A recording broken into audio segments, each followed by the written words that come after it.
Voici l'avertissement. Si cette culture qui a connu Dieu se détourne un jour de Dieu, si elle retourne un jour en arrière, les esprits reviendront vers elle.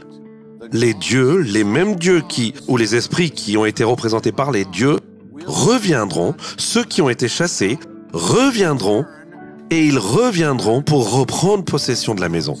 Vous dites que Le Retour des dieux est le livre le plus explosif que vous ayez jamais écrit. Vous avez écrit The Harbingers, qui veut dire signe avant-coureur et qui s'est vendu à plus d'1 million d'exemplaires.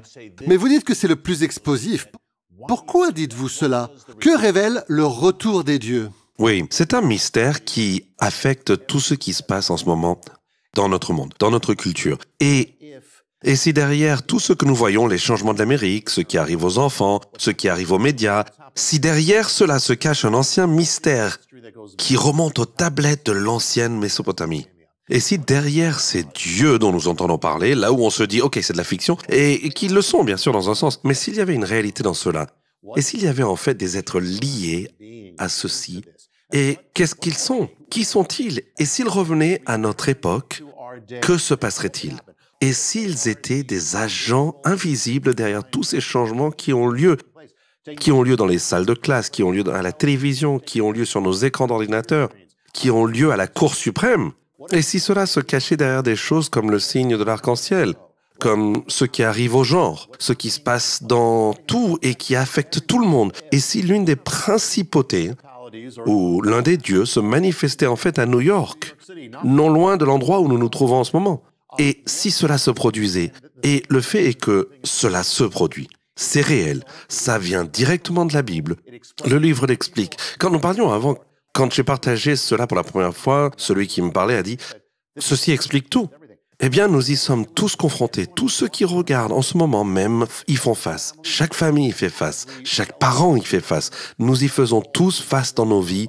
Et donc, le retour des dieux a pour but de lever le voile et d'exposer cela afin que nous puissions voir. Parce que nous ne pouvons pas gagner si nous ne savons pas ce que nous combattons. Et afin de donner du pouvoir au peuple de Dieu. Et nous serons en mesure de... Il y a tellement de choses à déballer. Nous serons en mesure de donner un avant-goût de tout cela. Mais je crois que c'est l'une des choses les plus importantes que je puisse présenter. Jonathan, on dit que la première règle de la guerre est de connaître son ennemi. Ceci est une guerre spirituelle. Oui. Quel est le mystère des esprits? Numéro 1 et numéro 2, le livre est intitulé Le Retour des dieux. Au pluriel, nous savons qu'il y a un seul Dieu, le Dieu d'Abraham, Isaac et Jacob. Mais il y a quelque chose de plus profond derrière. Comme vous l'avez dit, ces anciennes entités démoniaques païennes. Oui, eh bien, la Bible parle beaucoup des dieux. Elle dit « Qui est comme toi parmi les dieux ?»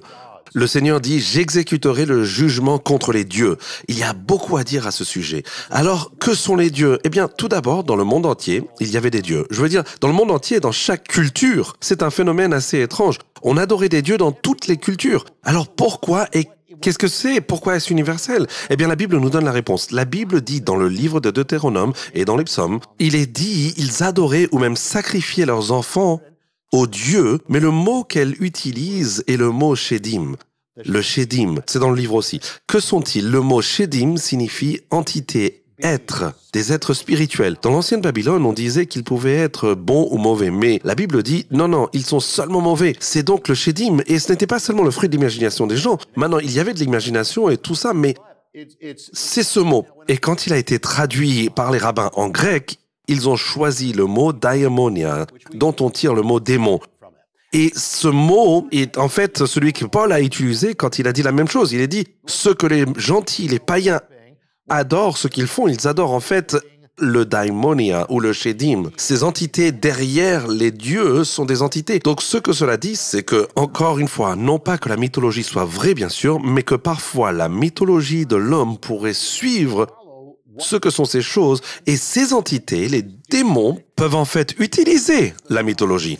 Car leur but est d'éloigner l'adoration de Dieu. Donc, on peut s'attendre à cela. Donc, la Bible dit, il y a quelque chose de très réel qui se passe. Donc, la question est, que se passerait-il si ces choses qui étaient là dans le monde, si elles revenaient? Et c'est ce que nous allons aborder. Oui, et je veux dire, regardez, vous aviez des veaux d'or, vous aviez des idoles en bois. Évidemment, ce ne sont pas des dieux. Jonathan, comme vous l'exposez dans le livre, il y a des esprits et des principautés, des démons. Des influences spirituelles derrière ces idoles. Oui, les dieux étaient les masques. Je veux dire, Lorsque nous disons les dieux, la Bible en parle comme entité. Donc c'est la première pièce du mystère. La partie suivante est qu'il y a un lien dans le monde entre les dieux et ces cultures qui les vénèrent et la possession d'esprit. Parce qu'en fait, vous trouverez cela partout dans le monde. Vous trouverez que les phénomènes ils décrivent tous la possession. Pourquoi? Parce qu'ils sont donnés aux dieux. Les dieux sont des esprits derrière eux et ils sont donnés aux esprits. Donc quand vous regardez le monde païen, vous voyez tous les signes de possession. Et plus quelqu'un était proche d'un dieu, comme les oracles ou les prêtres, plus il manifestait les signes classiques de possession. L'écume, le tremblement, tout cela faisait partie du culte païen. Mais ce n'est pas seulement ça, c'est aussi que toute une culture peut être possédée. Une civilisation entière peut être possédée. Et cela va être très important lorsque nous parlerons de ce qui se passe maintenant. Mais cela s'est produit à l'époque. Donc vous n'avez pas seulement la possession individuelle, mais vous avez la possession civilisationnelle. Une nation peut être possédée.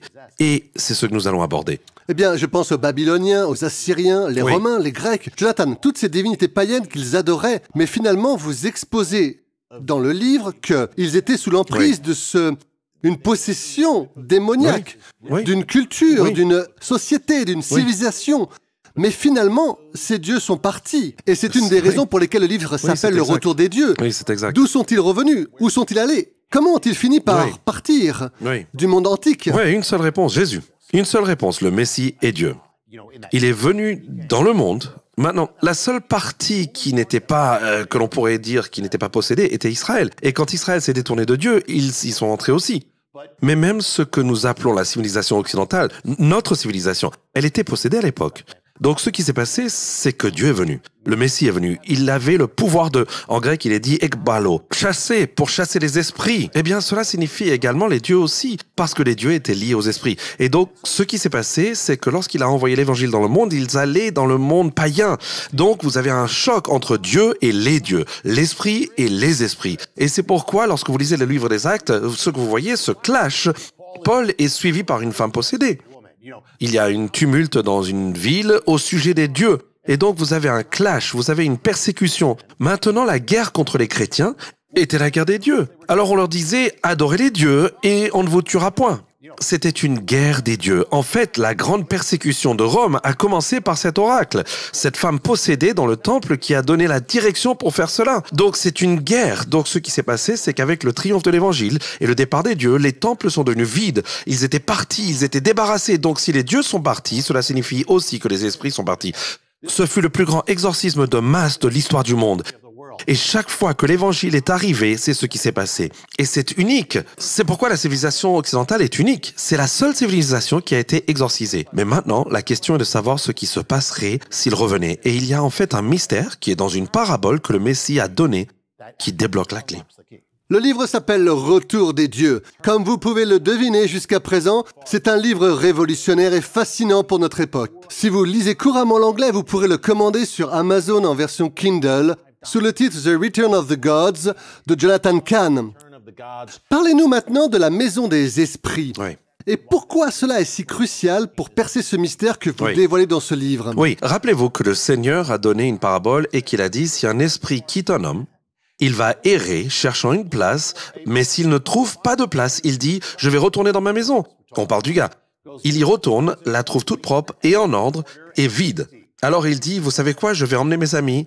Sort et il dit qu'il apporte cet esprit pire que le premier et entre et possède à nouveau l'homme. Maintenant, le dernier état est pire que le premier. L'homme est pire maintenant en étant repossédé qu'il ne l'était avant même d'être purifié. Maintenant, quand les gens regardent cela, ok, c'est un avertissement. Oui, on ne recule pas devant la connaissance de Dieu. Mais il dit, ainsi il en sera de cette génération. Il ne parlait pas d'un seul homme. Il parle d'une civilisation. Et donc, quand vous prenez cela à la plus grande application, vous avez une culture qui, encore une fois, nous avons dit était possédée par les esprits et les dieux a été exorcisé, la civilisation occidentale a été exorcisée. Maintenant, voici l'avertissement. Si cette culture qui a connu Dieu se détourne un jour de Dieu, si elle retourne en arrière un jour, les esprits reviendront vers elle. Les dieux, les mêmes dieux ou les esprits qui représentaient les dieux, reviendront, ceux qui ont été chassés, reviendront et ils reviendront pour reprendre possession de la maison, pour reprendre possession de la civilisation. Maintenant, pensez à l'Amérique, pensez Vous voulez comprendre les gens qui disent « Qu'est-ce qui se passe? C'est tellement fou !» Voilà ce qui se passe. Et ce qu'il y a, c'est que ce qui est dit, c'est que quand l'Esprit reviendra, ce sera pire qu'avant. Quand vous regardez les civilisations qui se sont détournées de Dieu, comme la Russie, c'était démoniaque. Regardez l'Allemagne qui se détourne de Dieu. Regardez ce qui s'est passé. Eh bien maintenant, ça arrive à l'Amérique et à tout le monde occidental. Shalom, j'espère que vous avez aimé cette vidéo. Abonnez-vous pour ne pas rater nos programmes. Merci de faire partie de notre famille TBN. Que Dieu vous bénisse. Shalom de Jérusalem.